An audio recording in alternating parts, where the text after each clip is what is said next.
and welcome to another episode of Arena Frontier here, the last one in June before the 4th of July weekend, which will be the lightest arena football action ever during the summer due to the 4th of July being on a Saturday. And I welcome back my guest, Zach Keilman. We always have fun on here. Hey, Zach, how you doing this evening? Oh, well, it's good to see you here, man. I know we were just talking before going on show. Sorry I missed you earlier in a previous show, but I'm glad to be here now, man. There's been a lot going on, and not a bad time to jump in and get back and talk some stuff going on around this crazy 50-yard landscape. Yeah, because we got some good though, some bad, and then also something that should have probably ended, but somehow it's like the little engine and could. It's still going on somehow. I guess we'll start with what we were in for last week was the National Arena League Championship. They crowned their team. It was an all-Kansas matchup between the Southwest Kansas Storm against the Salina Liberty, and it did not disappoint. And it went back and forth many times, even with a final call there, because there's been a lot of games this year, I will say, that's either caught, because it wasn't this game. There was another game. There was a illegal defense penalty. Then the next play, Salina actually wanted to get to the National Arena League Championship the week Yeah. before that. So it's quite amazing how many of those games have already been here. And the Southwest Kansas Storm beat out the Salina Liberty. And I have to ask this question. I know it's not going to happen because do we see this championship team for the National Arena League moving to another league like last year's did?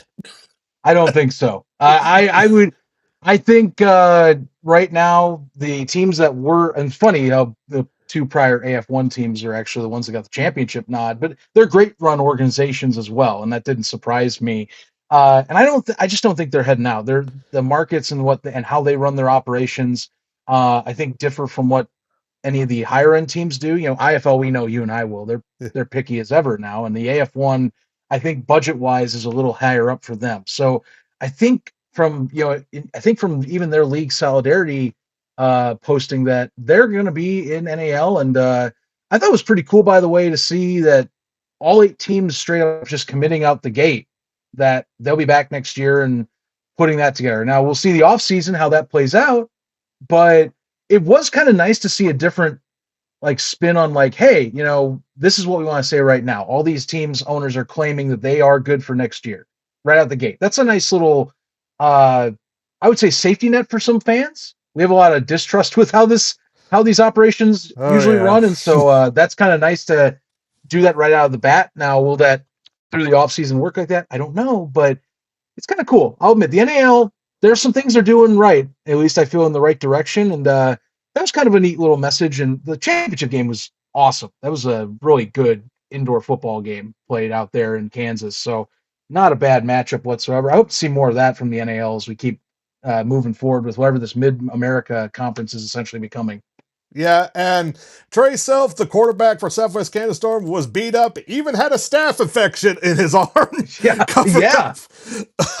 And I Jeez. I didn't have that and dealt with that with football. I dealt with teammates that had that during wrestling, and I had to be careful touching. They had to have like some type of bandage and all stuff there. So that was kind of like, got a staph infection. All right, it can be painful depending on the area. So Yeah, the mats carry that stuff in wrestling. Yeah, you don't think about that with arena or indoor, but like yeah, I mean it's kind of similar deal, especially the older mats, I mean that's good. You never think about that until you see it, but fought through it at least.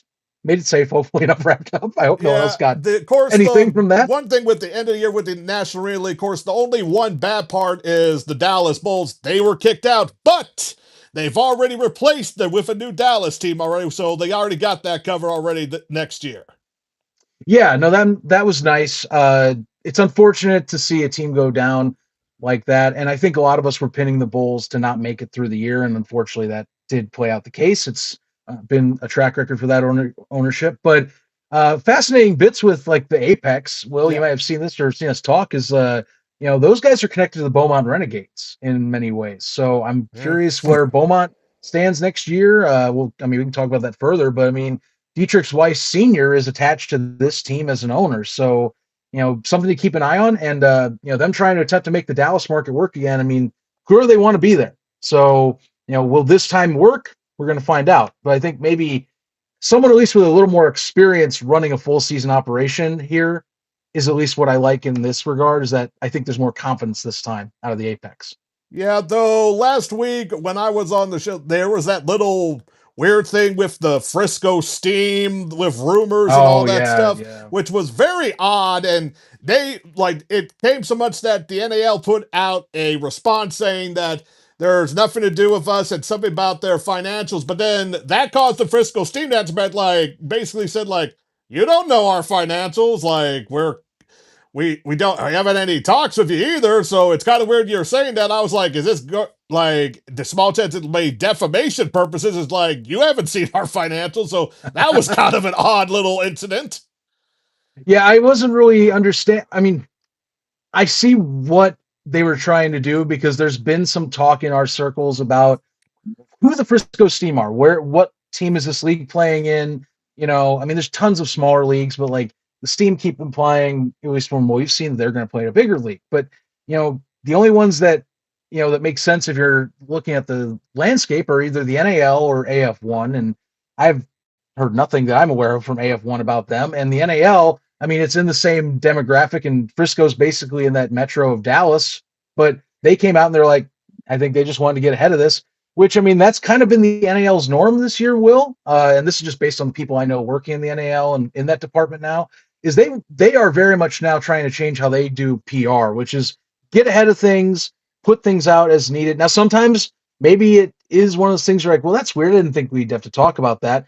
But I feel like they see it as, this space, there's a lot of this the online talk and like a lot of our like behind the scenes stuff that creates like I think rumor and turnover and turmoil in a way, whether it's good or bad. And I think they taken a page out of the IFL's book and said, let's control our narrative, is what they're trying to do. And so I think that's what that's a signal for, is that or the commitment to the 8 teams next year. They're just trying to be more, I think, public relations friendly, which is something that most of these leagues struggle immensely at. And that's a big step they've taken this year, I think, with some of the reorganization they've done. Yeah, of course. Like the one of the bigger stories within the National League was the downward turn of the Omaha Beef, then suddenly back resurgence after the coaching change and almost Yeah. going back to the championship. That was like, huh, okay. Like you were basically at the bottom, and then after a change, you're back up because there was a joke of us around with our group that basically Omaha Beef, the NAO, it was basically made for them to win the championship each year. Didn't happen, but it was kind of weird how that happened and fell off a little bit. I mean, they've been known as like as the NAL's, or well, even the CIF really's version of the Arizona Rattlers or like the Albany Empire, now Albany Firebirds, of course. But I'm just tying that together, to kind of show you what I'm talking about, because those ownership groups are kind of seen as like the quintessential championship teams, and it's kind of strange because I can see what Ricky Burtz is doing is he has a fan base, and this is an arena when you have teams like this that are known for winning, that they are much more cutthroat than even some professional teams are with how they run operations. Because again, winning in this regard, like when you're a top tier team and you're running at these high margins, you want to keep running at a high margin, as a higher end margin team. And if you start losing, you lose ticket sales, you lose merch, you lose concessions and all that. So like there's more pressure for these teams to keep that aesthetic up. So that's why we see like Arizona. We saw this week Kevin Guy with the Rattlers, 17 straight years that this team has made the playoffs. You know why they do that? Because anything less, first off, super winning team, but second off, that affects your bottom line. And you have to be able, especially in leagues like this where you're so tight on even making profits at best. These winning teams, I mean, they make these rash decisions for reasons. And Omaha, yeah, they rallied back. They got to a playoff matchup, didn't make it all the way, but I think that's what Omaha is going to be right now until they find a guy that is kind of like that quintessential like culture year over year guy. Now I thought Brandon Negron was going to be that person. Didn't turn out to be. Some turmoil this season. But I think that's what Ricky Burtz and his ownership are trying to figure out, is who do we get that's a guy that we can go back to being an every year man per se. And that, without saying too much more, is ownership friendly. Yeah, I got you, man. Yeah. Okay, that'll do for the National League. We both have high hopes, and maybe get like I know that they had the NAL network. I subscribed to it, and it was fine and all, but hopefully they have a little bit more access for all those games get more with the YouTube stuff, because I'll say this with another league. They tried to do something similar last year, but then they all went back to YouTube on year 3. So I'll mention that a little bit later when we get to that league there. Well, Next, we'll go and to the Will, IFL. Before we get to the games, we have to talk about one of there's already 2 expansion teams already confirmed for next year. One is the team in Austin. I forgot what the ownership group was. And then the other group was the Athens, Georgia. Wait a minute, I might be thinking of not at. I've when well, it comes to expansion, I get confused. Like, because IFL, there's a rumor about the Bay Area Panthers might come back, but that's still a rumor. Then that's still a there, rumor. and then there was apparently a team in Jersey, which is something that I've been hearing about. Yes. I was surprised they're going back to the Northeast after the leaving Connecticut, so that'll be interesting. So the one team that we know is coming is the one in Athens, Georgia. Of course, that's where the University of Georgia is. And then the ownership for that one, we have, of course, one player that actually would have been interesting in playing in arena football. That is Hall of Famer running back Pittsburgh Steelers Jerome Bettis as one of the owners. Then also, who also was a football player, but also got his start in Major League Baseball, also a former Cardinal. That is, of course, Brian Jordan. Yes. So that seems to be a good ownership. And what do you think of Athens, Georgia as a market for the IFL? I like the market in terms of they keep growing their southern reach. I mean, that this is something that they've been wanting to do since they brought the Jacksonville Sharks in, which, the thing is, and I know, for example, in this space, we have talks on how we feel about, like, say, the Jacksonville market and how the fan base is there. Just putting it out there because I know we talk about this. But that is a large team. That is a very large financially driven team that I think does have pull in this space. Remember, they used to be the kingpins in the NAL for years. That was their baby.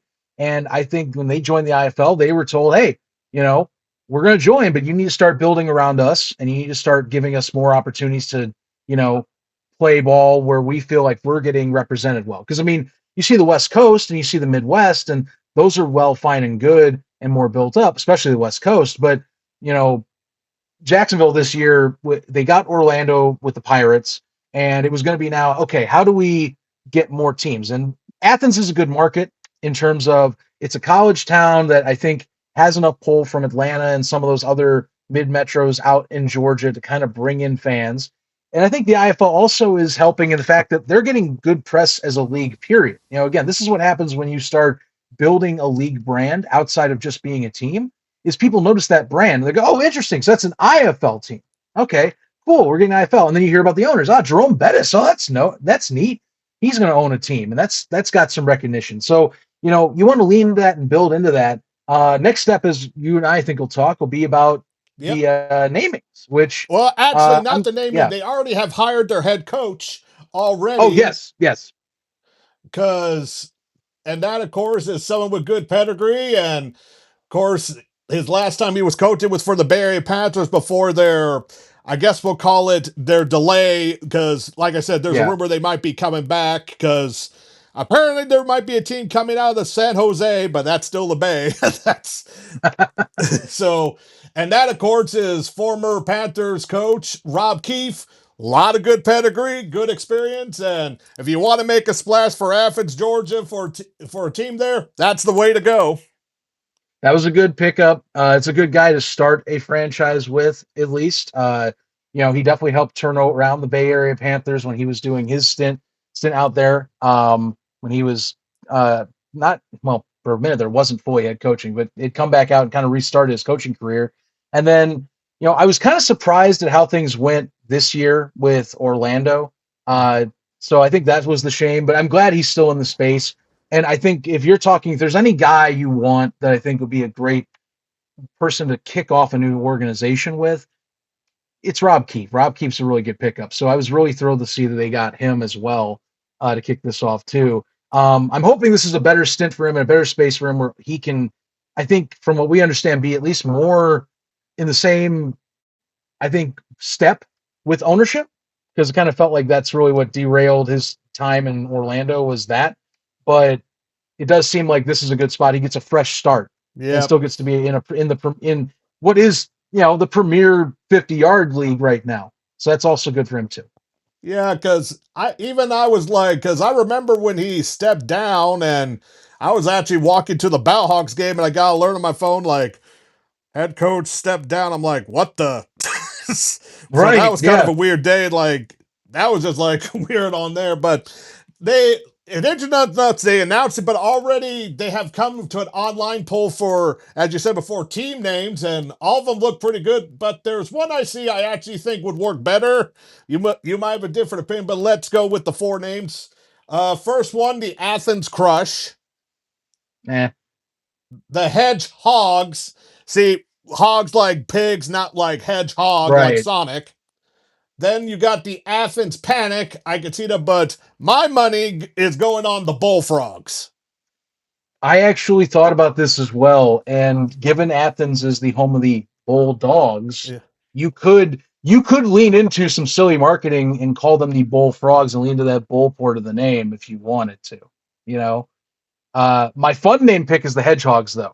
I Yeah. think you could do a lot of. I think that'd be a very arena football esque name, personally. But the Bullfrogs, I mean, that's a good Southern name as well, and it also, I think there's some play on if you wanted to do like the community with that. So I'm not opposed. I see the two corner ones, at least in the graphic they presented, I think are your bottom left and your top right are you're going to be your top two picks probably. Yeah, and I could Like just what's the envision like panic, them using a bullfrog calling like for first down defense or getting the crowd going wild in Oh the yeah, stadium. oh yeah, man, deep croak.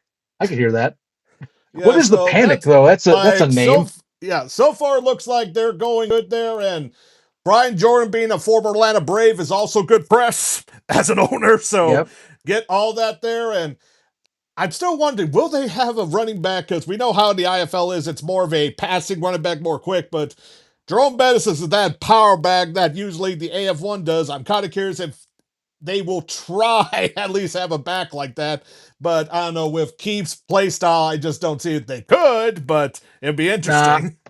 I don't think it'll happen just because the IFL's too much into honestly doing a lot of the archetypes that are outdoor, So like they're going to likely lean into more of a outdoor esque running back with like now how RPO or pass heavy will they be? To be determined. Though I would say Keith likely will lean more into the heavier pass concepts, but he has shown he can be flexible. But I think just to keep like the aesthetic of like what works in the IFL, hey, we need to see a power back. Maybe they do. Maybe the bus asks for a bus in the 50-yard game, but I'm hard pressed to say they'll do that since this is indoor football rules. Yeah, so it would be interesting because you have because remember Marshawn Lynch, he was a running back for the own, well, I would say now former order, because I don't know if he will be coming back to that. That'll be, like I said, there's rumors they're coming back, but will he be part of that? So we don't know. Right. So it'll be interesting because he did do something like he was supposed to maybe suit up for a game, but that was more of a publicity stunt. So Oh my God, that's a good point. yeah, so let's get to week 16 here. First is, of course, the Fishers Freight versus the Green Bay Blizzard, and the Blizz very seriously when it comes to these two teams, there really wasn't much defense because we're getting a lot of these high scoring games in the last quarter of there, and unfortunately, Green Bay just beat Fishers Freight 83-50, but even because it just kind of I just find it interesting that Green Bay is still having this success after losing their star players to Arizona Rattlers, though unfortunately Max Malar might be, I can't recall, I know he's injured, but I can't recall he was out for the season or not for the Rattlers. I'm not 100% sure myself, to be frank, but you got to give kudos to Green Bay. I mean, I think that was the great question was, for so many years, the Blizzards are known as a team that just, it was about like just putting a team out on the field and making an operation run. And now, they've got things down where it's an organization that it seems that's actually getting talent in and is doing a good job bringing in some top tier players. So, kudos to them because I mean that's really what has been a game changer for what has been Green Bay. I mean, Liam Thompson and Cole Sestrom, they are just interchangeable. It's really been about the run game in Green Bay. Kareem Robinson, my God. I mean, dude's been freaking killing it. So, Yeah, they've Yeah, it's been excellent stuff though. They're more the what I call like the indoor style I see more often, which is like, let's lean on the ground game more. Let's take advantage of those in between the tackles opportunities that a lot of these IFL defenses provide, and it's paying dividends. They're killing teams right now with this style. So Yeah, like unfortunately, if I'll just say that for a poll that I'm involved in, if Malik Henry didn't have the performance he did, I actually would have probably put Carice Robinson as my player of the week because 5 rushing touchdowns for a running back and over 100 yards is rare in the arena it's game. crazy. That's an amazing stat line, That's man. I NFL mean, stats right yeah, there. absolutely. I mean, that's taking over a game. Yeah, absolutely wonderful stuff. So yeah, but Eh, I mean, good kudos to Green Bay. I mean, they've got guys that they've found they can come and bring back, and they're able to fight the churn, which is a hard thing to do, especially when you get into guys like that when he turns like vets in IFL that like you get past that like rule set of like the vet rule status, and then you can more pick and choose, and those guys that are like high end guys that are your like top eights you want to hold. That's harder to do when you got teams like Arizona and some others that can come down and kind of just go, hey, I want you on my team, pluck, bring you on instead. Yeah, and right now, of course, with the loss for Fishers, they're 500 now, and they're still Yep. fine for a playoff spot. So it's going to be interesting the last 4 weeks here. And like I said before, this weekend there's only 2 IFL games, and I don't think they're on this week. But like it's shrinking with how much they have left. Next game was very surprising, especially when you consider I consider the worst team in all arena football the Iowa Barnstormers, and Right. somehow in a game so close, Tulsa Oilers almost lost to them by a point, 49-48. even even with a sudden surge of offensive power for the Iowa team, and they're mostly been getting their stuff like on on the running game, not on the passing style. Well, passing, it's more been on the running game, even from the quarterback side. But Yeah. yet, with TJ Edwards, the problem with him for this game was he threw 3 interceptions. And so it was mostly a turnover problem. If he didn't have the turnovers, it would never been this close. So I don't know what you think about this game. It was more of a shock and be like, well, Tulsa won, but they should have won a lot more than this. Yeah, it came in clutch when you needed. Honestly, call it an off night. Call it sleeping at the wheel on a team like Iowa, who's been known more to be just a doormat. I mean, that's kind of how I chalk it up. Is you have some of those nights. Sometimes TJ Edwards, you know, more often than not is on it. But I mean, he sometimes tends to have an off night like this, and just happened to be against Iowa this time. The lucky thing for them is that you know good teams find ways to win even in the bad nights, and luckily Tulsa, talent wise, is able to will their way to a win there. That minute 25 left on the clock, and able to punch in an extra point and then just kind of hold off Iowa for one last drive. So, it's just the thing is with these games, Will, we're coming closer to playoff time, and I mean that's kind of stuff where we're just talking. We analyze how these teams operate, and Tulsa's always been right near that cusp of being like a really high quality team that could push for a championship. They just have there's always something missing with them, and that's another game I think is an example. It's like, yeah, they're a playoff team, but I just don't see them pushing over the hump. TJ Edwards is really good, but there's just something missing with it. Yeah, well, Tulsa's been more of on the positive side recently, but yeah, right now they needed that win because right now they're tied with the Orlando Pirates with 13 games, and because with the Fisher Freight loss, they're right now in the standings. They're actually above them, so Yeah, they're right at the cusp. And the boy, East got really the East has been fun all year, but I mean it got really fun here recent weeks for sure. That yeah, mid pack and alone. I mean, the 2 seed is up for grabs a lot right now. I mean, Jacksonville taking a loss previous week definitely didn't help things. So, you know, yeah, and then Iowa is already eliminated with the worst record at 1-12.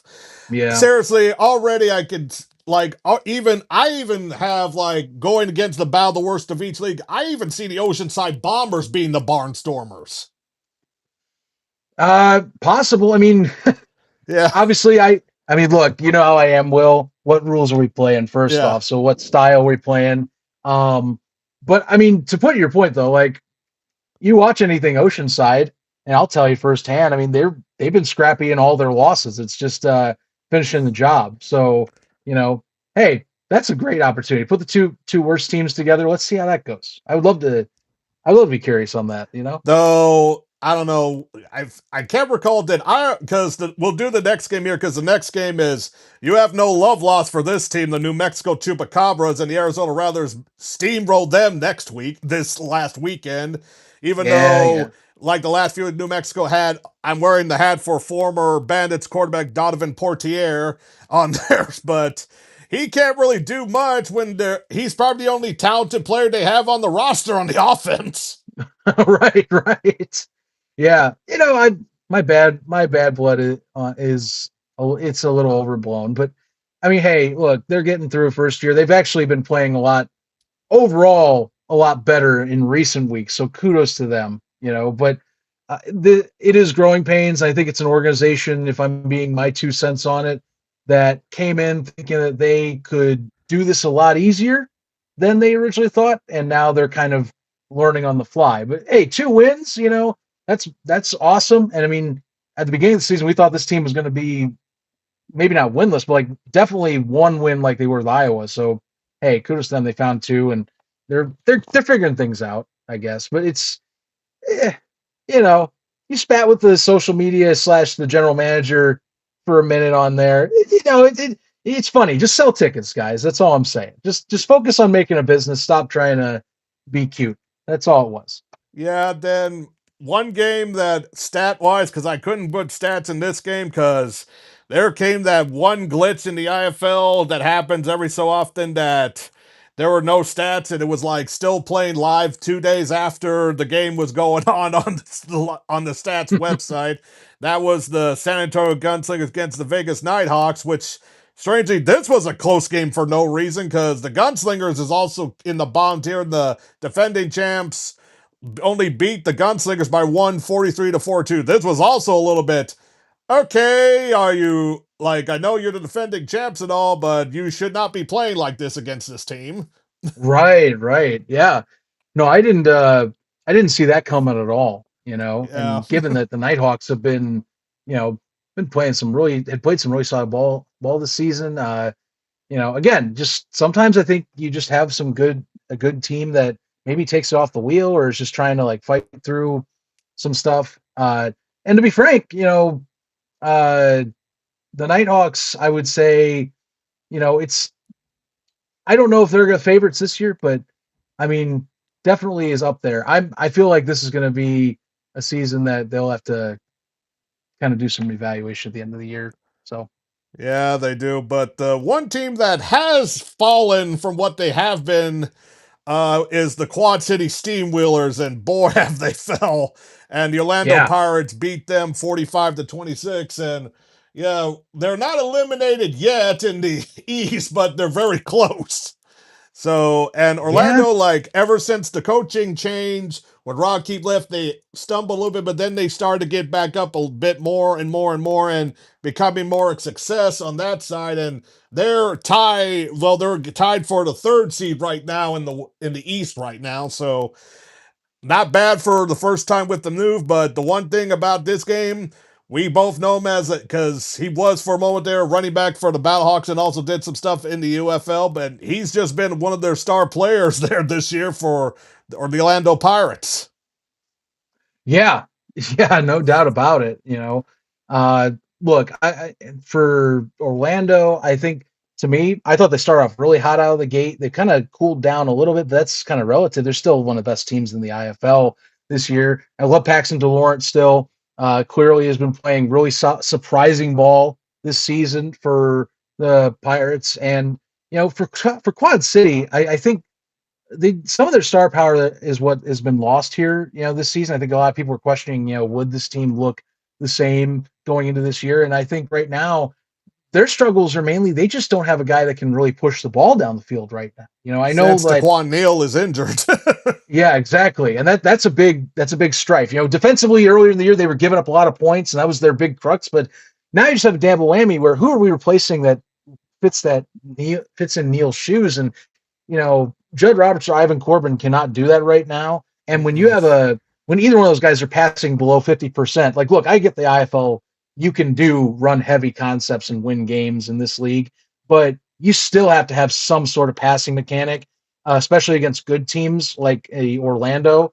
And that's just going to, I mean, they're hanging on by thin thread, but it's regrouping next year for them. It feels like at this point, try and muster something together, see what you can do, rally the troops. But talent wise, this team isn't it right now for any sort of run, even if they make it in. Uh, just missing some key cogs. That's the thing. You got to have some passing attack, Will, just a little bit. And they just don't have any of that right now. Plus, it hurts a little bit when Judd Roberts has 3 rushing attempts for -4 yards. So, Yeah, that doesn't help either, of course. I mean, trust me, you know. and the completion 5 through 15 for Judd, 3 for 7 for Ivan. It's a little bit better, but they just been trying to run the ball and it's just not working. It's because Yeah, and like Gerard Ware could only do so much on the run game, but it just they just can't get anything done on that side of the ball, and it's a perfect thing for Orlando to keep going with their playoff push. So absolutely. yeah. Hmm. Then the next one is in your neck of the woods in another battle in Arizona. Though this was an upset, actually. The Yeah, Northern Arizona Wranglers beat the Tuscan Sugar Skulls 51-49. Of course, when you any of the Arizona teams face each other, heck, the Rattlers had I think a little bit of trouble against the Wranglers, or was it Tuscan for a little bit and lost? But I was surprised North Arizona pulled the win for this game here.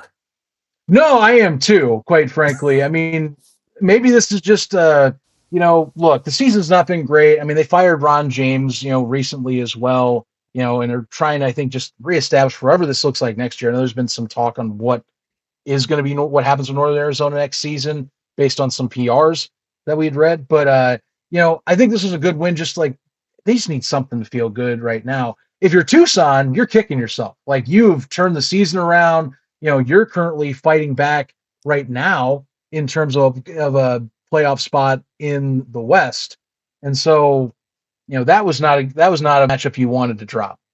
That's Yeah, the thing. because right now they're below 500.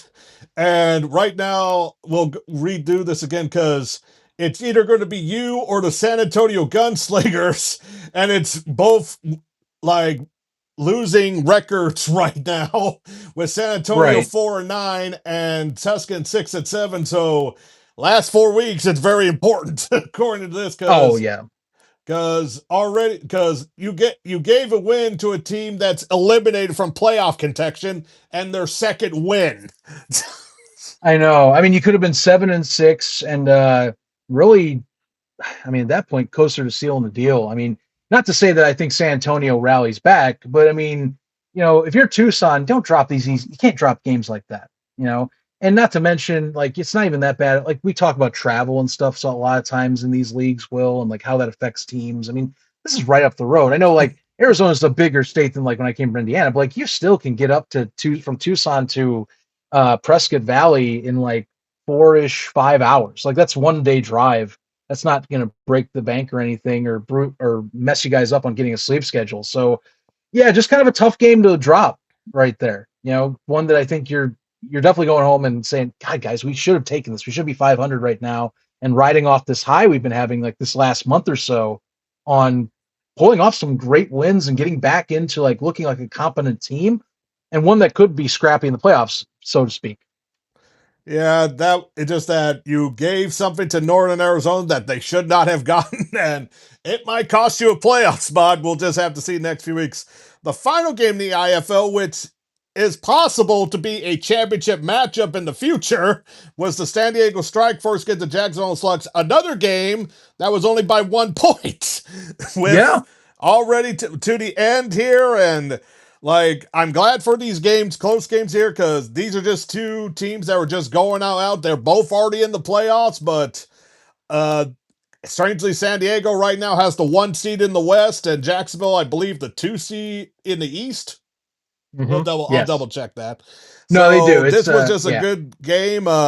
Though Nate Davis, which he was good. Like there was a little bit of scare there for a moment because he was out of the game for a little bit, but then he came back though.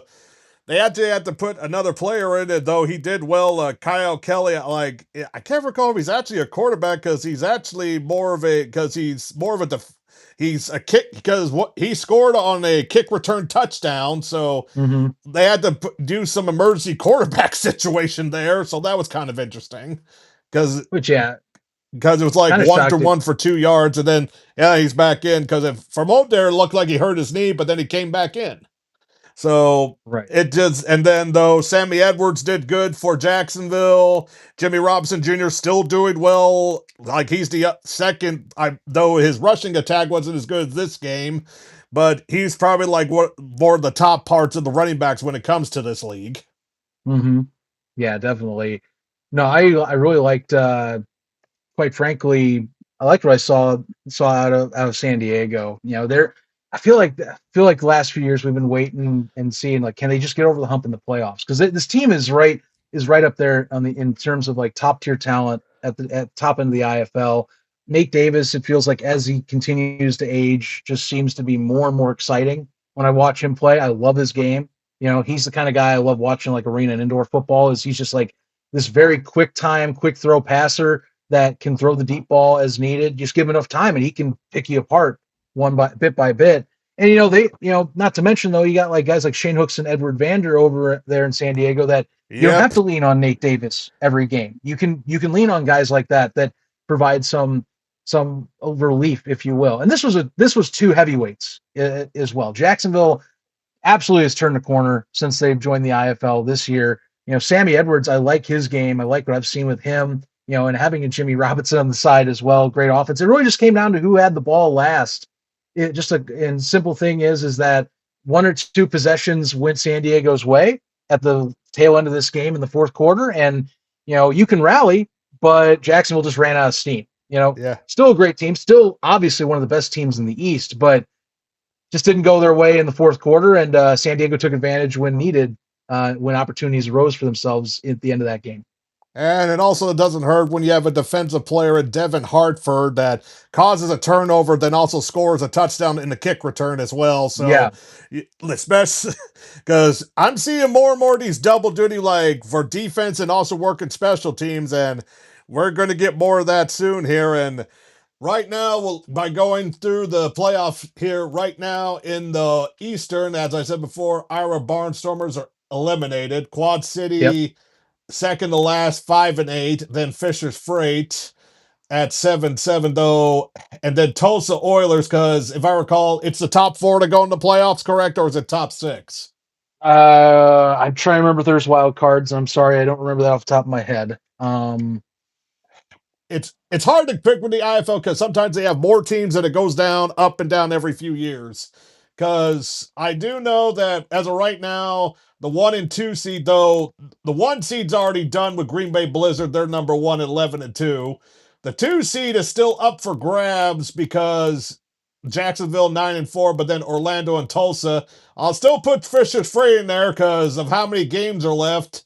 They still have a shot of getting the 2 seed. Yeah, it So jogged my memory. It should be the top four for okay, each conference. right now that would be Orlando, then Tulsa. But like I said, Fisher Freight and just a smig of Quad City has a chance depending on their schedule here. Because Fisher Freight, it might be looking in here because they're the only team in that conference that's played 14 games. The others are 13. Yeah, So you're that you're going to be sitting there nervously at some point, waiting to see if a team slips up or if they take advantage of you losing some opportunity. I mean, and clearly that's what they're hoping for is maybe Tulsa acts a little erratic, again, and gets back to being kind of what they were first half of the year for a yeah, game, and or you know perhaps Orlando slips up for a contest or something. It just keeps you in it. yeah, You don't want to go 2 games back. That's going to be near a death nail for them. I feel with the season winding down coming into July. yeah. Now for the Western, it's a little bit more clear. Just that the fourth seed's just going to be interesting. The fourth seed's only going to be down to Tuscan and San Antonio, and there's only 2 games apart as of right now. So Yeah, that The Tuscan, that's clear another reason. Tuscan, you should not have lost that game. You probably would have claimed that spot this week. yeah I'm sorry to say. the clear favorites Tucson to get this. It's just really they just need to finish the job. I mean, not to say San Diego, never say never. Or sorry, San Antonio. Not never say never that San Antonio could be out. But I mean, well, we've seen how Tucson's responded second half of the year. This team should already be clinching right now with the Yeah. roster that they have. Really, if they didn't do it this week, it's going to be soon. The West will be locked up before the East, and that's just because simply the fact is, as you and I have talked as through the years gone on, it just feels like the East is way more competitive than the West. West is way more top heavy this season, and that's going to get locked up sooner rather than later. Yeah, and then the one seed is pretty much not. It's still up for grabs here. San Diego is at 10-2 with 12. The defending champs Vegas Nighthawks at number 2. Arizona Rattlers, like we already predicted they were going to play the players with both with Max Maylard, Liam, Yeah, Tom, with no Camille Clark, bah. But they're at 8-5. I would have thought this would have been a team with double digits, to be quite frank. yeah. I mean, I think a lot of us thought that would be the case at the beginning of the year.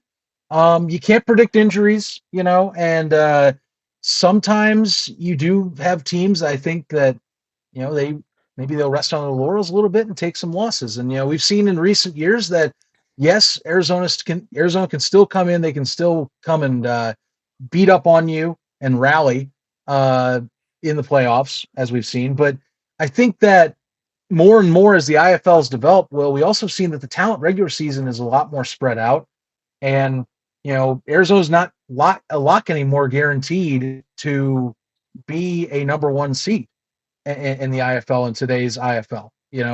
Which is just how it is. There's a the way that the league is structured. There's a good enough amount of talent pool and also ownerships that the gap between teams has shrunk a lot, and that's what I love with this season.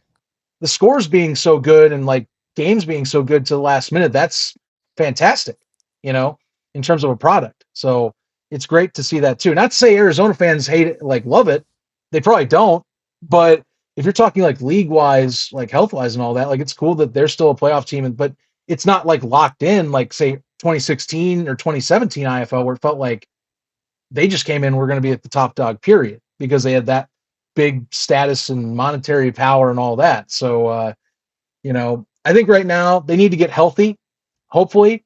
Um, and I think that's their best bet is to get healthy and get the crew together at the right time. Similar to last year, by the way, Will, with their run. Yeah, Just got to get, or well, 2 years ago with their run is just get healthy at the right time. That's a yeah, big deal for them. yeah. And it'll be interesting with the last 3 weeks, though. Like I said before, there's only 2 games this week for the IFL due to the 4th of July weekend. So it's just going to be quite interesting here. Though the next league, before we talk to the games, because you weren't here last week, with the Arena Football 1 course, we had to say not goodbye, but more where are you going to go next with the Oregon Lightning? So, Yeah. because there's a difference of opinion, because game was canceled according to the League of Finances, while the Chuck Jones said it was because they didn't have enough players due to injury. I don't know which to Uh, believe there. And I does will another league take the Oregon Lightning into some other league next year? without the worry of me getting in trouble. I'll just say, I would let's just say well, like well, low let or me high probability. You don't have to say anything there. I just no, think no, it's kind of low because I just don't know what's going to happen there. no. My only sense I was going to put was the monetary part definitely Yeah. is is tied. There's a little truth to both A and B, though. I'm going to say the league's response was more in line with what's actually the reality, to put Mm, it that way, without giving the entire thing away. From what I understand, so yeah, I mean, classic monetary issue run into, and it's unfortunate because I think like I said, Oregon had, and it's weird because Oregon last year they'd be on for a game, off for a game, looking good. We talk about crowds. I hate talking attendance, but also is big in this league. So we talk about like finances, and they weren't drawing crowds, unfortunately. And then it didn't help this year that they were arguably the worst team in the AF1 just by performance. You could argue that Oceanside had a better team than Yeah. Oregon. So, it just fell apart. That's the thing. Now, will they exist next year? They claim they will, but it's not going to be an AF1. I mean, they've already said they've withdrawn their representation via Chuck Jones. So, Uh you oh. know, you got me. Yeah, I gotcha. Okay, yeah. But no, we know it's not going to be an AF1 with them. They've already withdrawn their participation via Chuck Jones saying it on his socials. So, yeah, the West Coast will be something to keep an eye on because obviously, Washington's got great momentum as an organization we've seen. We're still waiting to see how Oceanside plays out, obviously, next year. And then, as you've hinted, we might finally have a team in Central or North Central California, but to be determined. Just we got to see how that plays out. Yeah, Got to see how it because plays like out. they have a press conference. They said they're joining the AF1. Has the league commented? I'm The trying to league find is it. not. Yeah. No, So it's they have made like, no comment on that. what are you doing? So it's like, is it I like fake it till you make it, saying it so it becomes true, or I don't know. Should like how the NAL said something about the Frisco Steam? Shouldn't they? AF1 say something about the Stockton Crusaders? You would think so. And I think that I would have been curious about that myself. The thing with that announcement is, I think Stockton's been tied to the AF1 since like 2025. So, well, I guess like 20 late, like I sorry, think late 2020. 2024 actually. Well, late 24. Yes, to be accurate. Because I always forget AFL ends in no, I don't. AFL ends in 24. AF1 starts in summer of 24 and then goes in 25. But they're originally scheduled to be in. This is an ownership group that has ex Bay Area Panthers guys from the beginnings of the Bay Area Panthers in those first few seasons. The people are there, but do they have the monetary means to run a team? And at least this is a step in the right direction to actually have like the city at the press conference and like supposedly backing, talking about the venue that they're in. Um, but I think we'll have to wait and see because part of this came during when Oregon was being announced and schedule changes were happening. So I don't know if that was just you have the league kind of focusing on crisis mode at that moment with the schedule, um, or if that was something else related to maybe they can't say anything, because maybe this is a team jumping the gun. This wouldn't be the first time, Will. Yeah. We've seen this in the space. So time will tell. I mean, wouldn't be the first time a team false starts its name out of the gate and the league shuts its mouth. But and I'm with you. Well, that's kind of an example of like you see, like the NAL or IFL, where they're like, yeah, we're gonna kind of get ahead of this and not let people control our narrative. So that's a great that just leaves questions for people to ask. And I think that's a great example right there.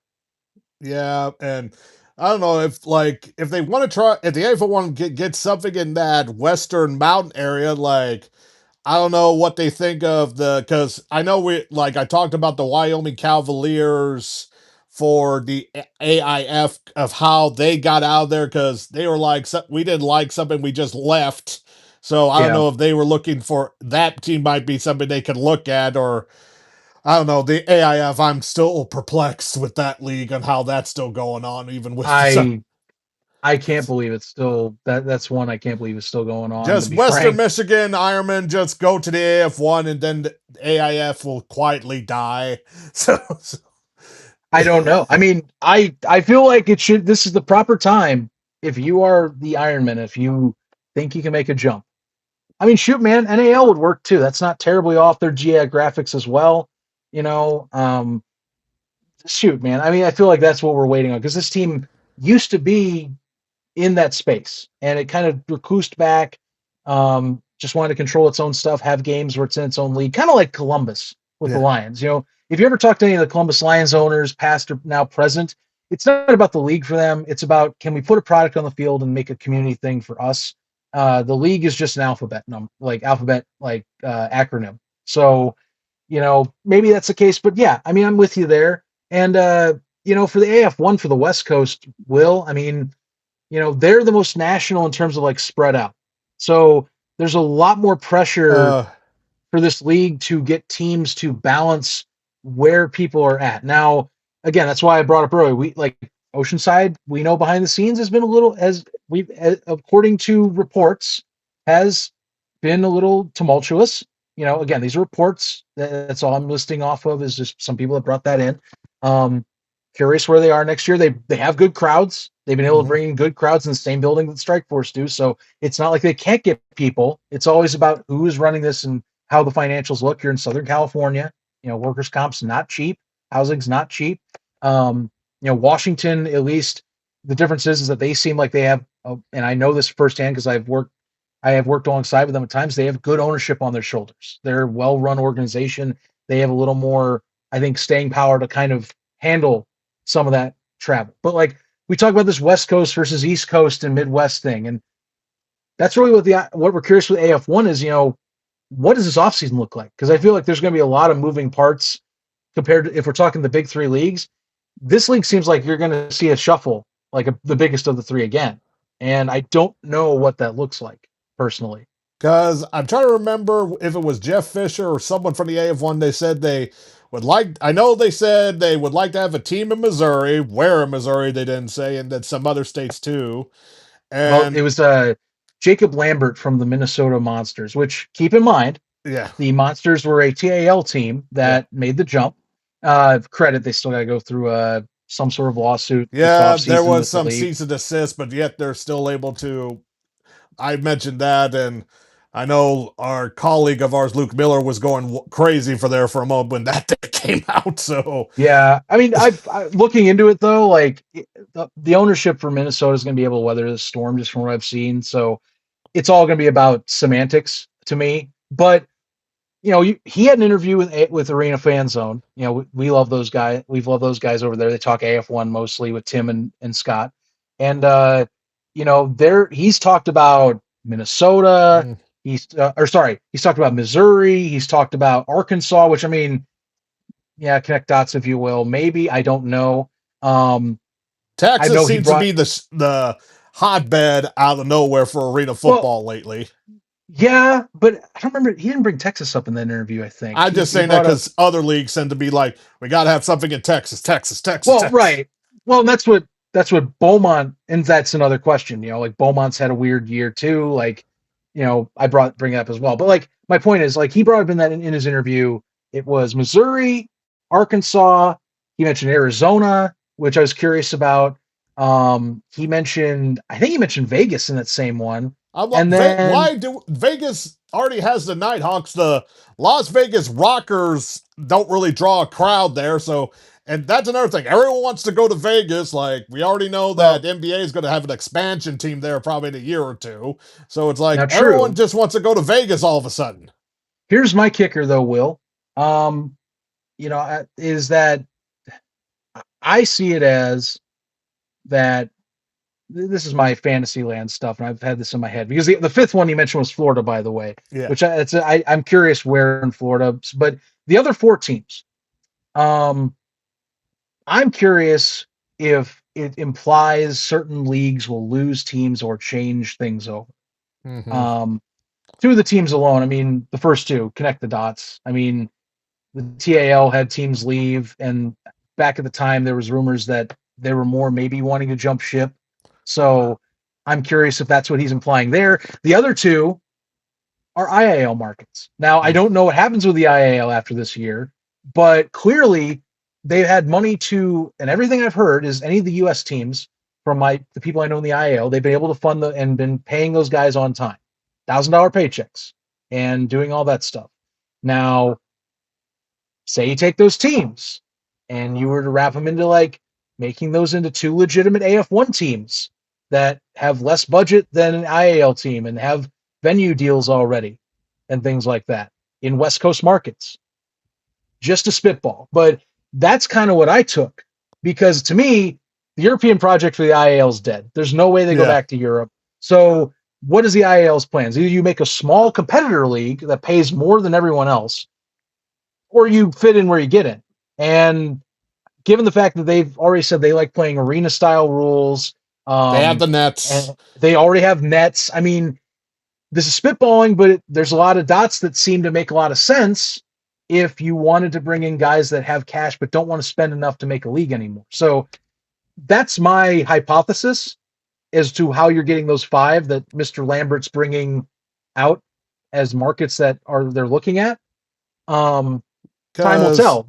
I can see when it comes to that Utah grade eights, the Arizona Juggernauts, and the Pennsylvania Benjamins, and then also I'll add Cincinnati Slingers could work in like an AF1 type model Sure. there. So European, we'll mention that European stars. No, Hey, we're not doing that. I So going to the two games, the first one, it was just a smack to the face, basically oh yeah, knockout. The Nashville Cats beat the Beaumont Renegades. They're the former NAL champions just not doing well because we have to remember they first had the problems with broadcasting their games with that horrible, yeah. horrible. But they seem to got that fixed. But the Nashville Don't remind me. Cats, Mania just doing what he's doing. Then, of course, Josh Jones came in for a spell for garbage time. And it just like it beat them 72-20, and Nashville now has a home playoff game. Right. Yeah, Nashville. I mean, they're the class of the league right now. All three phases of the game, they look fantastic. They've got a great kicker. They've got wonderful special teams unit as well. And defensively, they've been killing it too. They've got all over the place. Like a guy like Derek Jones coming in that is just killing it. Jaquan Artist as well. I mean, I could keep naming off names, and they just have really good players and talent all three phases. And it feels like that's the next step from last year's team. It feels like Darren Arbett's got his guys fully working on all cylinders. This felt like a tune-up game. Beaumont's been kind of a mess on the field all year. They've been jumping around on who's quarterback or who's not. And they look like what they've been. They look like a team that came into a league that they thought they could bring their guys in, and clearly have not matched to the level of talent that's in AF1 in terms of especially the upper end guys. They're not anywhere close to a Nashville or an Albany or even a Kentucky, or even a Minnesota. I mean, Washington they've competed with, but Washington's also, I think, still learning as they go, but they look way better this year. So Way yeah, better. And now the next game with the Michigan Arsenal, which for their first year as an expansion team with Malik Henry as their quarterback, and they have no run game, none no, no, whatsoever. absolutely not. And Washington Wolfpack, they have already they're already like I hope like I said this year like I was hoping that they would become like the most improved team of all arena football, and they already have. They get that Yes, award for the most improved out of all the arena teams, and they're the most improved tremendously. And they even right now, there's a chance they might even get a playoff spot, right? According to the I mean, standings here. the And way that the way that it's being set up, I mean, even with their rougher schedule at the end of the year, I don't see how they don't make a playoff spot. I mean, your only competition right now is Beaumont or Oceanside, which Oceanside is fully eliminated, and I don't trust Beaumont to be able to get above Washington. Yes, they do have some tough competition in the year, with Minnesota, and then they play Nashville as well coming up this weekend. But you know, I think that Washington on a good day can take on Minnesota and could possibly split the difference and finish at a 500 record. So, that's well easily enough to at least lock you in. Or is it a home game? No, but that's progress. That's a huge turnaround for this organization. We've already heard great things. Like I said, that business wise, it's been good. Now on the product, it's been better. Keep on building. But the bigger story to me, Will, the turnaround of the Arsenal has yeah, been. I mean, look, at the beginning of the year, this was a playoff team for me, and I came on this show with you and said that it was midway through the season. I said the Arsenal are the most disappointing team in AF1 because of the talent on that roster. There's no reason they should be fighting this low for a spot. Now, come this time of season, and they just kicked Washington at home. They beat Albany. Last week they get a come from behind against Minnesota. This is a legit scary team right now, Will. Like this is a Yeah. team that could be a disruptor in the early bracket and possibly be a dark horse candidate to make a run. How good Sean Leota has his guys playing at this time. Similar to what Omaha Beef did after their disappointing start. Yeah, something's just clicked. I don't know if like that upset in Albany, it just changed how the energy in that locker room is or whatnot. But the team's looking like what I expected, which is a scary roster on paper. Like Malik Henry, when he's on fire, is one of the best arena style quarterbacks in this 50-yard scene. Like there's a reason why people demand like he demands a number he does. Is he when he's on, he's on. Like he really has embraced this style. But the early seasons, they were just erratic, had no defense. Now it's turned a corner. This defense has like started showing up in the last 3 weeks. Come next week, and they have 2 games against Oceanside to finish the year. They'll be above 500. Yeah, And there's likely a chance, depending on how this schedule plays out, Will, they could be hosting a playoff game in Saginaw by the end of this thing. So they're not out of the woods yet at hosting a wild card game, which is crazy to me. Think about 3 weeks ago. Yeah, and like I said with Washington, like ever since they had Eric Phoenix in quarterback, he just needs to work on his turnovers and he'll be fine for the Washington Wolfpack. So, like these two teams, like like the one thing that because Malik Henry has that price tag, I don't know. Like we talk about Athens, Georgia, and how they have some firepower financially there. I'm kind of wondering if they might target him. A lot of teams are going to target him after this season. I mean, maybe. Obviously, there's ways to scant around how you get a number. I mean, my understanding is Malik Henry, if you're talking Malik Henry, he is knowing from experience. When he was in Arizona, they signed him on when the Bandits were still a thing. I was told his number. He demands a number, like high end type of like. I wouldn't say like Sam. He gets a little cachet with Lance Chansu, unfortunately, but well, right. Well, he's also played legitimately good ball. I mean, he went to NAL championship games, like with the Cobras, he was really good. And here's the thing, Will, that number is not like say like Sam Castronova level, but it's up there. Like you're paying a penny to get Malik Henry. So it'll be interesting where he goes, but it's going to be good if Michigan because we need a little bit more chaos in the playoffs, just not be stamped pat with just top seeds. Because that just gets boring. So and that's one thing, Will, is we talked at the beginning of the year how I think the worry was AF1 was going to be very top heavy again, and it started looking like that. Recent weeks like Albany taking 2 straight losses, or like Michigan getting a rally. That was interesting. Yeah. I mean, the playoffs look a little more interesting now. Like I said, even like Washington earlier this year, they kept up with a team like with Albany. Minnesota's shown flashes when they can put it all together as well. So, Kentucky hasn't looked the greatest either. I mean, they're still trying to figure some stuff out. I think their quarterback, I believe, just went to the BC Lions, Overstreet, from what I understand. So, really, that's going to hurt. So, yeah, I mean, this is a lot more wide open than people I think realize, but that's what the AF1 needs. And, comparing it to like the NAL and IFL, the AF1 last year, the biggest critique was how top heavy it was. This year, it feels like there's a lot more parity. Although Nashville now feels like they're the guys that are like untouchable, almost. Yeah.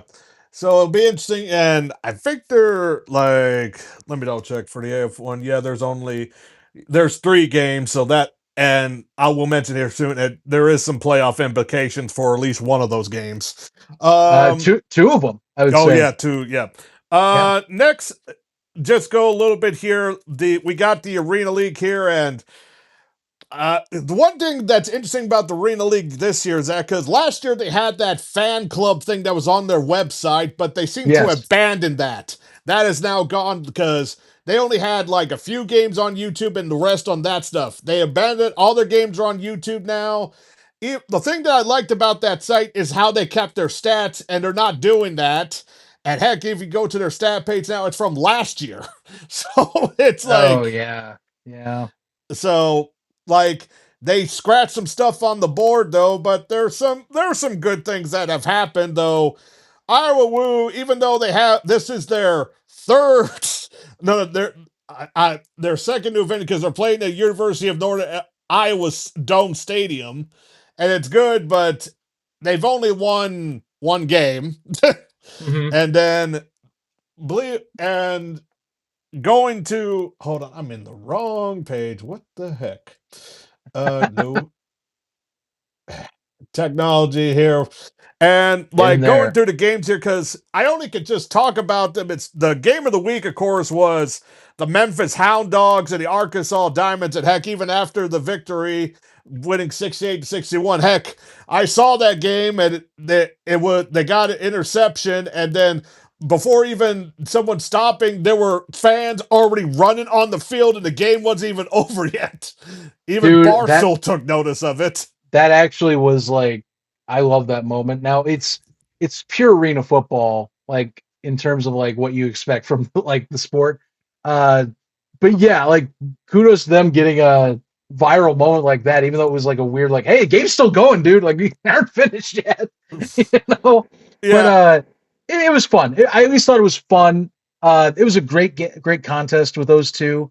I mean, it's been a bright side with the TAL anymore. Will I always feel that they do take like 2.5 steps forward and maybe a half a step or 1.5 steps back or so. yeah. Um, like it still is a fascinating league to me. I think the notions of them trying to like push past an NAL, IFL, AF1, they're like a number four to most people. I feel like, but I don't think they've really surpassed any of those other three, and they have some work to do. But there's progress. There's good things that's been happening overall. It's just, it's just been strange, I guess. Yeah, TL is a though fascinating going product. through all the other games here, we'll just hear like the Eclair Axemen lose. The worst team right now gets the St. Joe Goats, which, by the way, this is their third location change. Yeah, And yeah, 60-27. And Eclair, because that's always been a problem because the league had to take ownership back to it. And I don't recall if the league still owns or did they find a new owner. That's a market I just don't see surviving, unfortunately. yeah. I don't know. They want to do these, they're the whole message with them is it's about these mid-major markets. Trying to find the in betweens. Sometimes it just doesn't work out like that. Simple thing. Now, like the Nebraska Siege, or like Yeah. I know people have talked about like Memphis and its field conditions, but like people are coming out for these games, so that's been good to see too. But like I feel like they want to start pressing to a little bit larger towns than like even a Eau Claire or something like that. Um, Like is they're the like deal, go to some states that don't even like they're the biggest cities in some states that don't even have arena football.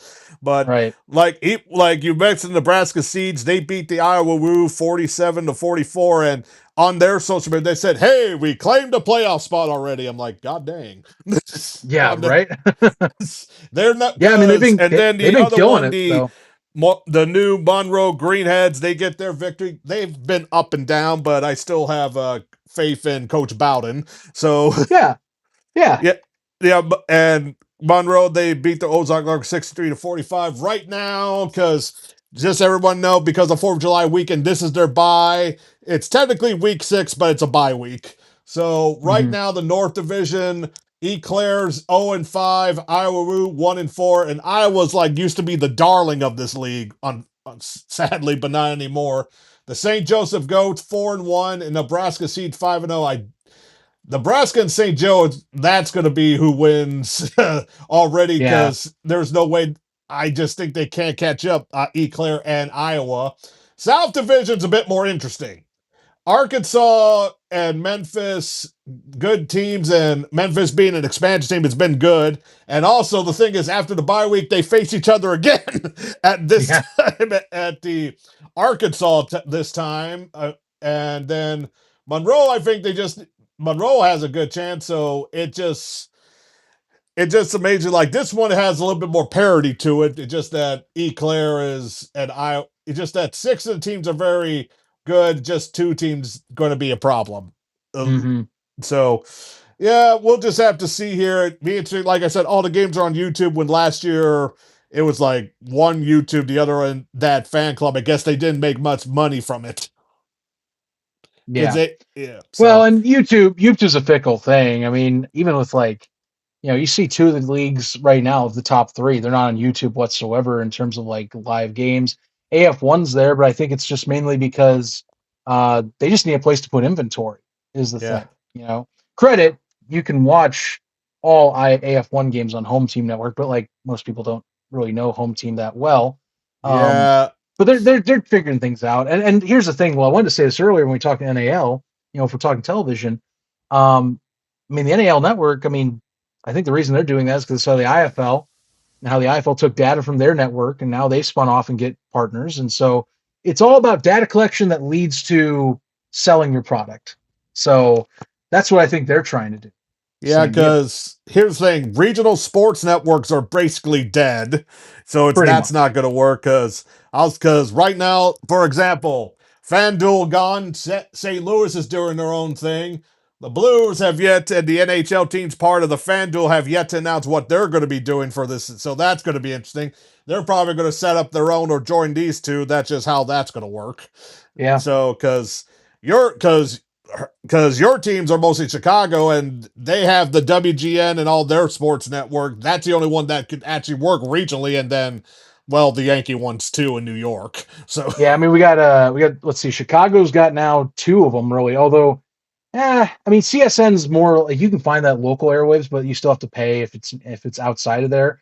But you have like CSN and Marquee Network, the Cubs, and then anything like White Sox Reinsdorf ownership with the Blackhawks on it. So, although Marquee you can watch WNBA on.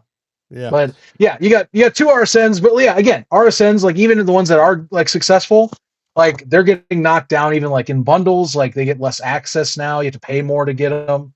Like that's just how it is. It's RSNs aren't popular anymore. They're not the big ticket. You know, so where do you go from there? Usually a streaming service or something that's a free service that's outside of YouTube that you can monetize better.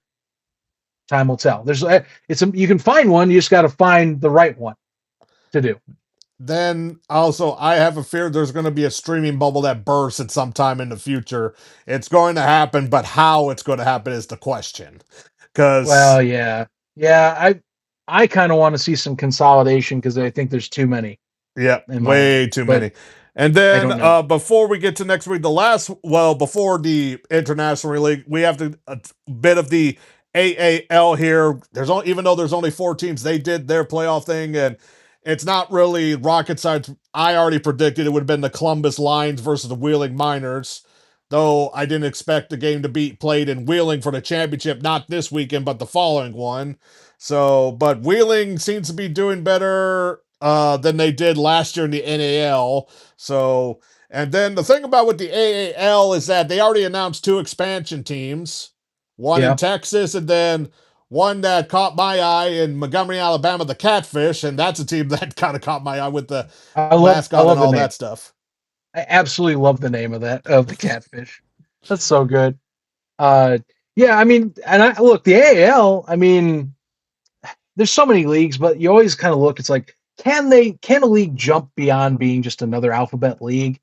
That one, I feel like has a chance. I say this but as caution because I say that previous and I go, well, really depends on the level owner you got, like, and also ambition. Sometimes you don't want to go bigger, but it's cool. I think like Montgomery, we have friends in the UFL space. They've been like, go to Montgomery, go to some other cities in Alabama and look for football. And well, there we go. That's one of them that's been looking. Huntsville's another one that's been talked about for a while. You know, I mean, find places that are looking for more than just being a town on the map, you know, that want Yeah, more I stuff to thought like to actually bring it would people to. promote more from the AAL too, because they also have their championship also that weekend as well. I So half the time I forget that there is an AAL2. Like the concept that there is a AAL2 is wild to me, Will. I just have yeah, to be frank with you on that. yeah. Or shouldn't they just bring all the teams up though? AL Why two is why a not just good do one AAL? Like you're too small for that in my eyes. though. Honestly, AL two is a good like place to have test markets because honestly, I'm still surprised there's not like I just threw it out there like try to put an arena team in Maine and see how that goes. Yeah. So That I mean, yeah, yeah. so, like I said, the Wheeling Miners and Columbus Lions won their games, and their championship will be played at Wheeling's Arena next weekend. Then going to the International Real League, we're still shocked that this is going. How long it's And for some reason, before we get to games, they have the bright idea to actually play games on the 4th of July this weekend. Yeah, good luck. I mean, look, I mean, like the AF1's playing the third and the fifth. It's very limited. It's a holiday weekend, so you're not going to expect a ton, I think. But my thing is, I'm fully, as I kind of hinted at earlier, Will, I'm fully on board that the IAL doesn't exist as a league anymore. Yeah. I think next year that you see owners that of this league that say, hey, we have some funds, we can't run a league, let's join a league and have some stake in a league elsewhere. That's my 2 cents. I think that's what's going to happen. You know, especially now that you have legitimate arena contracts, you have relationships with these arenas. It's going to be cheaper to operate teams and do a whole league and all that. It just seems logical to me. That's what I would do.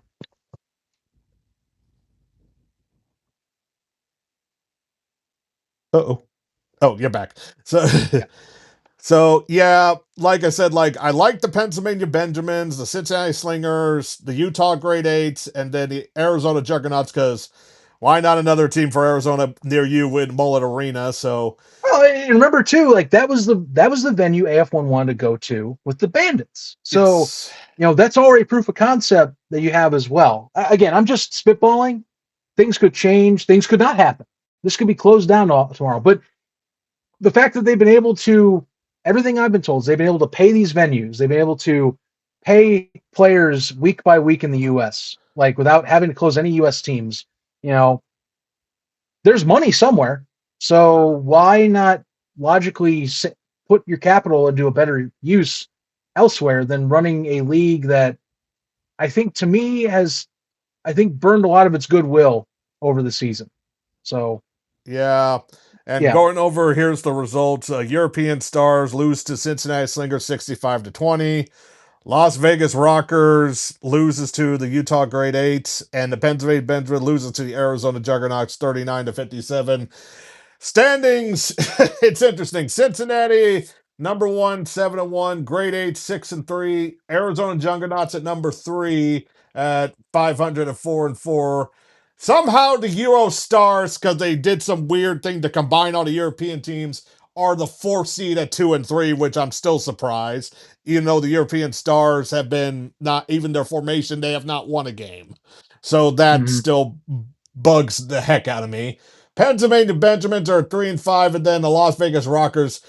Las Vegas Rocket. Honestly, no, we don't need another team in another league from Vegas. I'm sorry, that's just my opinion. I just don't see why. It's like everyone just wants I mean, because now to be fair, Will, yeah. we were worried about Oceanside San Diego draw about fan draw, and Well, there's a you little could bit of you a could argue some. difference with that one, but That's fair. I'm just saying that I feel like that discussion's a little more open now that we've seen a two-team setup where you can argue that there's been games that Oceanside's outdrawn San Diego. So, I don't know. I guess I'm being like that just to be maybe a devil's advocate. Realistically, no, we don't need more Vegas teams. I'm going to be with you, Will. I'm not. I'm I'm being cheeky. We don't need more Vegas teams. That's an oversaturated market. because And they're even going to get an then, NBA team here in 2 to 3 years. That's the plan. The second one's up in the air because of some political stuff. Because I know people want the Supersonics back, but some stuff with their government might cease to exist as they might go somewhere else. So we know that that's going to just complicate things. But adding an NBA team there, right? so, Yeah. uh, so yeah, that does it for that week ranking. And now we go down to now the 4th of July weekend where there's not a lot of games. I mean, plus for I'll go with the International Ring League game first because according to their schedule, only one game is only going to be streamed on YouTube. That's the one thing I hate about not all their they have the capability, but only like not all their games sometimes. Sometimes it does, but apparently only one game is only going to be streamed on YouTube according to their thing there because it's only on that game. The other two, no. Right. Yeah. So, because You won't get the full package with that. yeah, because the two games, it's going to be near you at Mullet Arena because that's how they're doing with the European Stars, and they're facing the Utah Grade Eights at 2 p.m. according to their deal, and we know the Grade Eights are going to win that one, so that won't be a surprise. The Hmm. Cincinnati Slingers against the Arizona Juggernauts. That's a more competitive game. That's at 5 o'clock. I think that one's the one on YouTube. Yeah. So then you got the Las Vegas Rockers and Pennsylvania Benjamin. It's the two teams that are facing each other. Though I have the Benjamins on that one on that's playing on Sunday. So that's it for the International Arena League. Move on. Then we got the now we go to IFL and both their games are on Sunday. First game, honestly, it's going to be a slaughter. Vegas Nighthawks versus the New Mexico Chupacabras, unless Vegas, for some reason, gets high and mighty for some reason on that day. And that's on Yeah, and that's the ON Network app on theirs. And so Nighthawks over the Chupacabras, correct? yeah, Night Ducks over Chupacabras. Don't see that being any other way. And then the second game at 7:30 Eastern Time on Yahoo Sports Network. I'll probably be watching this game closely. Green Bay versus Orlando. This, of course, is going to be possibly a playoff matchup in the East, so it's good they're facing each other now. Hmm. Oh, most definitely.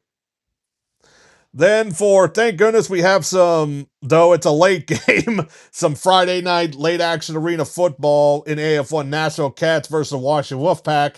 Though the Nashville Cats are probably going to win, Washington Wolfpack, you just don't know which one's going to show up, which version of the Ah, team. I mean, I want to say that this game I think will be close. Will hopefully be closer than expected. I think it will be, but yeah, I mean, Nashville's just too good right now. All three phases of their team, it's they can beat you anywhere right now. So I got to give it to the Cats. Hopefully, I'm hoping it's a good that the good version of Washington shows up to play. Yeah. Then on the Sunday games, the haven't been undefeated, no longer Albany Firebirds versus the Beaumont Renegades. I I still mean, have I Albany winning this, but Baymont, they're like they still have a shot or something. So it's like, it's Albany. I Beaumont's been.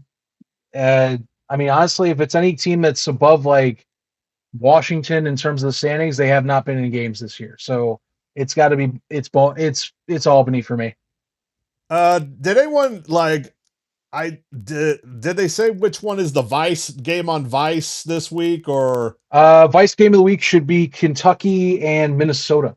that's So probably, big yep, that's playoff the correct implications. one I would choose from. And Yeah, this one does have playoff implications here. So, yeah, and and that's mostly into the seeding at this point. But I mean, Kentucky's still trying to fight for a top two spot, possibly first round bye if they win. So you can't lose that game. But also, Minnesota's trying to keep ahead of Michigan and Washington so that they can host a home game right now.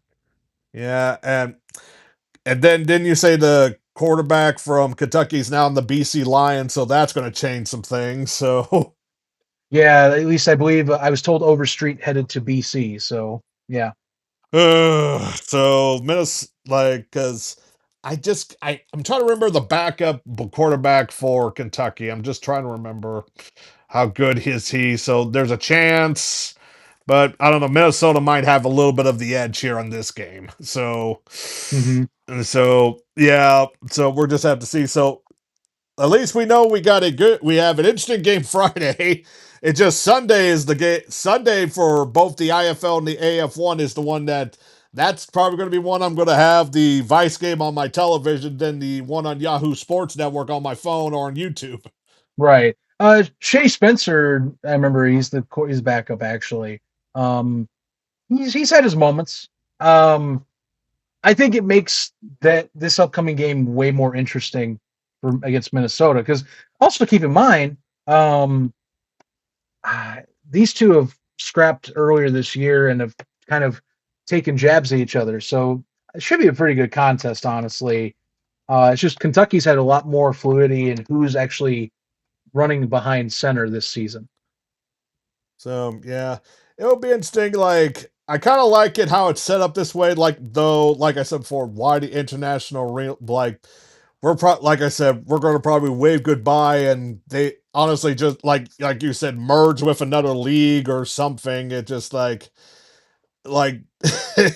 they it's just to get bigger because there's no way anyone's like heck. I know that there's people for the International Football Association. They're trying to come back to that, but that's not working. So No, there's no way. I'm putting my foot down fully. Like either the IAL ceases next year or it takes its assets and pitches it to one of the other leagues. Is how I see it. And I think the latter version is going to happen. I fully believe that. yeah, so that's our picks for this week, and that's about all we're going to have. And so, Zach, thank you for joining me this week, and I'll probably have you on again a little bit at the end of the year because who the heck knows? And hopefully, not another new arena league somehow comes into existence for 2027 because right now I'm getting kind of tired of that already. Oh, Will, how you can dream, I but know, how wishful thinking, but it's probably how you it's going to know work. that's gonna happen. You know something like that's gonna happen. It's like hopefully it's not some like it's going to be some good. Oh, we're going to bring back the Arena Football League, or we're going to bring back. It's just I like better hear I better hear nothing from the AFL because I know it'll be some of the people stole the rights, and I want to hear nothing from those people yeah, whatsoever. So nothing at all. So thank you all for joining me here on Gateway Sports on Arena Frontier. Be back here next Tuesday. See you all next week.